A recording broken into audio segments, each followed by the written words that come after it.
राम राम जी। बात तो कुछ और ही करनी थी आज, और ये जिक्र आ गया ये आज चीन वाली बात का कि भाई फॉक्सकॉन से अपने इंजीनियर वापस बुला रहा है। वो आईफोन बनने लग गए हिंदुस्तान में, चीन से सब खिंच खिंच के आ गया उधर। ट्रम्प चाचो भी कोशिश कर रहा है कि ना मत बनाओ भाई, कोई सुन ही ना रहे में कि नमस्कार। आज कल ये चर्चा का विषय काफ़ी समय से बना हुआ है कि ट्रम्प जब से नई सरकार आई है तो कुछ तेवर बदले बदले से हैं।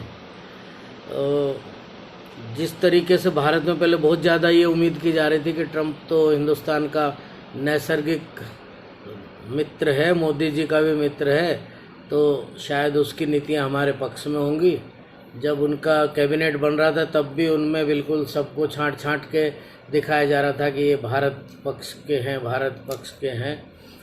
और अब वो भले ही कोई भी भ्रम पाले, वो पूरा अमेरिका तो एक बिजनेसमैन कंट्री की तरह है, उसका हित जहाँ पैसे के हित में है वो, और क्या, और पैसे से अर्जित पावर है उसके पास, और चीन उस हिसाब से उसको टक्कर दे रहा है क्योंकि चीन में डेमोक्रेसी का झंझट नहीं है।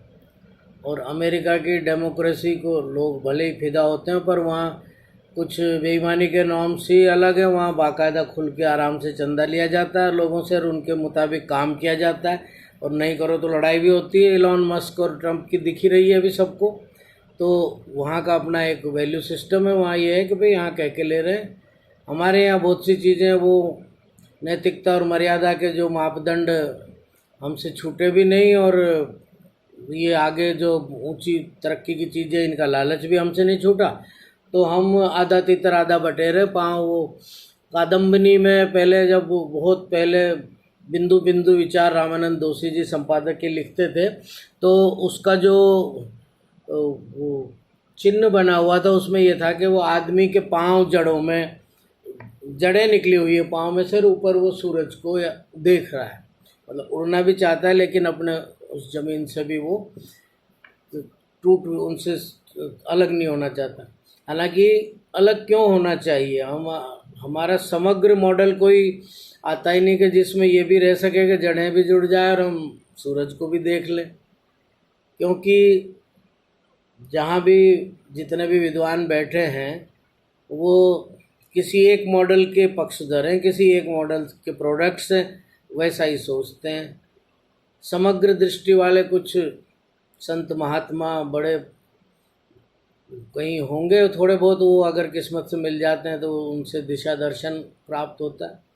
तो चीन ये जो कोशिश कर रहा है कि भारत से इंजीनियर बुला लेगा, फॉक्सकॉन में जो काम कर रहे हैं, आईफोन जहाँ पर बनते हैं, फिर आ जाएंगे और दूसरे आ जाएंगे, थोड़े दिन की तकलीफ रहेगी। लेकिन ये हमेशा याद रखो कि भारत को जहाँ जहाँ रोकने की कोशिश की है वहीं भारत ने फिर सारी दुनिया को चमत्कृत किया है। क्रायोजेनिक इंजन नहीं लेने दिया था रूस से उस वक्त इसरो को, आज इसरो देखो कहाँ पहुँच गया है। और सारी दुनिया के देशों को इसरो के कारण ही ये उम्मीद है कि हम भी बिना इतना खर्चा किए अंतरिक्ष में अपना सैटेलाइट छोड़ सकते हैं। नहीं तो पहले जब इनकी मोनोपोली थी तो ये इतना अधिक पैसा उस पर लगता था कि अपना खुद का सिस्टम तो डेवलप नहीं हो सकता, और उनके थ्रू भिजवाओ तो भाड़ा ही बहुत लगता था। तो अमेरिका और रूस और फ्रांस और ये जो चुनिंदा देश थे जिनके पास ये सुविधाएं थी, चीन के पास भी, तो उनकी एकाधिकार क्षेत्र में इसरो ने जो माने उनको चुनौती दी है, कुछ ही समय में हम देखेंगे कि इसरो उनका सबका नेतृत्व करता दिखाई देगा। ये बहुत आशावादी सोच लगती हो किसी को, लेकिन हमें जब जब भी रोकने की कोशिश की गई है हम उसमें से कुछ बेहतर होकर निकले। भारत में कई समाजों में इस तरह की परंपरा है कि बच्चे को पैदा होते ही कुछ ही दिन बाद उसको बहुत कस के से बांध के, कुछ लकड़ियों की पट्टी भी दूर लगा के बीच में कपड़े रख के ऐसे कस के बांध दिया जाता है, ताकि वो अंदर ही अंदर जोर लगाता रहता है और उसकी मसल्स मजबूत होती रहती है। बाद में तो ये जिम विम का किस्से तो बहुत बाद की बात है। तो हमें जितना कस के बांधोगे हम उतना ही मजबूत होके निकलेंगे, दुनिया को दिखा देंगे। और ये झगड़ा बहुत पुराना है। पुराना इस वजह से है कि जो हमने 15 अगस्त 1947 के बाद सत्ता हस्तांतरण हुआ तो ब्यूरोक्रेसी और तमाम संस्थाएं वैसे की वैसी आई। एक दिन में कोई मानस तो बदलता नहीं, सब उस शिक्षा पद्धति के प्रोडक्ट हैं जो अंग्रेज़ों द्वारा इस उद्देश्य से लाई गई थी कि हमारे लिए काम करने के लिए हिंदुस्तानी लोग तैयार करने हैं।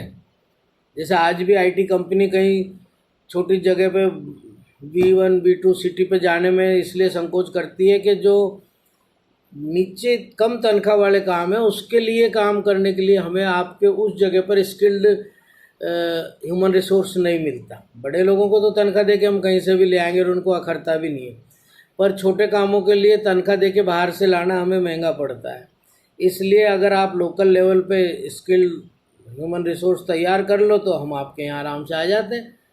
और जहाँ जहाँ जिस स्टेट ने ऐसा किया, अपने स्किल डेवलपमेंट पे काम किया है, एजुकेशन पे काम किया है, वहाँ ये कंपनी वहाँ और दूसरा इंफ्रास्ट्रक्चर और अदरवाइज और भी कुछ स्थिति रहती हो फेवरेबल हो तो कंपनियाँ जा रही हैं, जाती हैं।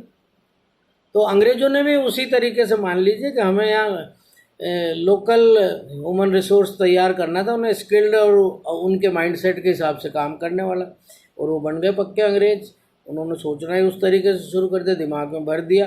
तो बहुत शुरू में भी हमारे यहाँ इंडिजीनियस रिसर्च के नाम पे माने कोई उसकी बात करने की हिम्मत नहीं कर पाता, तो उसको ऐसा आउटकास्ट कर देते थे, अरे यार क्या तुम कहाँ के दकियानुसी आ गए तुम पोंगापंथी वाले और ये सब यूँ करके। या फिर दूसरे मिलते थे वो हमारे ग्रंथों में सब कुछ है, हमारे ग्रंथों में सब कुछ, जर्मन निकाल के, अरे जर्मन निकाल लिए तो तुम निकाल लो ना, अब तो निकाल लो।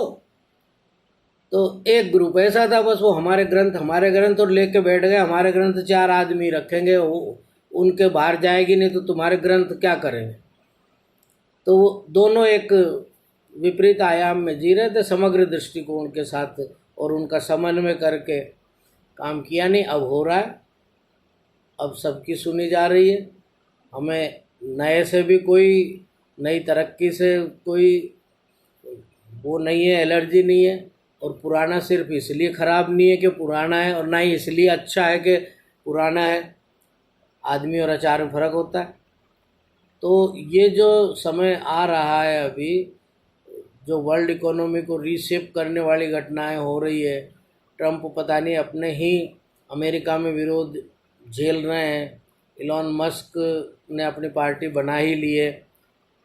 मैं तो कहता हूँ इलॉन मस्क को मोदी जी से बात करनी चाहिए कि एक आधा कहीं समुद्र में, हमारे तो लक्षद्वीप मिनिकॉय के भी बहुत फैले हुए आइलैंड्स हैं, वहाँ पे कोई कुछ आइलैंड्स का समूह देख ले और अपना पूरा वहाँ पर सारी चीज़ें वहाँ ले आए। और हम तो खुद भी, हम भी तो मंगल तक पहुँचा चुके हैं। हमारा भी तो मार्स के ऑर्बिट में हमारा भी तो घूम रहा है। तो हमारे साथ मिलके यहीं से काम करें। अगर वो चुनौती दे रहा है ट्रंप के, अगर अभी ये नियम लगा दूं तो इसको दक्षिण अफ्रीका जाना पड़ेगा, तो कोई बात नहीं। अगर उसके दिमाग में अंकल सैम के कुछ ज़्यादा ही खुराफात आ रही है तो आइए। इलॉन मस्क तो क्या सुन रहे होंगे इसको, कोई जो सुन रहा हो, जिसको समझ में आ रहा हो तो, एंड आई एम सीरियस, मजाक नहीं कर रहा हूँ, ऐसे ही चीज़ें बदलती हैं।